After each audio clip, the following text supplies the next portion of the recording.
अस्सलाम वालेकुम dear students. World food day, आज आपको वर्ल्ड फूड डे के बारे में आगाही देना चाहूँगी। हर साल 16 अक्टूबर को मनाया जाता है और 16 अक्टूबर सन 1945 को अक़वाम मुत्तहिदा ने फूड एंड एग्रीकल्चर ऑर्गेनाइजेशन की बुनियाद रखी। अक़वाम मुत्तहिदा के मुताबिक हर 9 में से एक इंसान भूख और अफलास का शिकार है। खाना इंसान का बुनियादी हक है। दुनिया में सालाना 1.3 बिलियन टन फूड हर साल ज़ाया कर दिया जाता है, जो कि पूरी दुनिया का 20% फूड बनता है।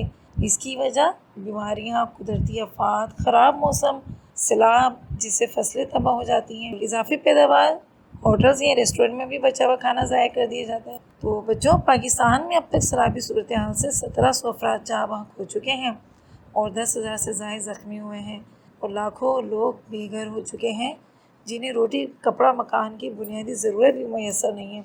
हुकूमत पाकिस्तान के मुताबिक सैलाब से 40 अरब डॉलर का नुकसान हो चुका है।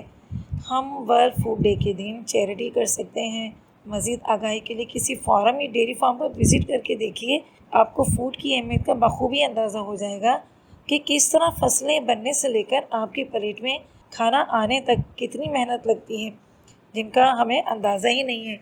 इसलिए हमें ये बात समझनी चाहिए कि फूड यानी खाना एक आसाइश नहीं है, बल्कि इंसानी हकूक़ की पहली तरजीहात में से है। लिहाजा बच्चों, हमें चाहिए कि हम खाने को ज़ाया ना करें, खाने के इज़्ज़त व एहतराम करें।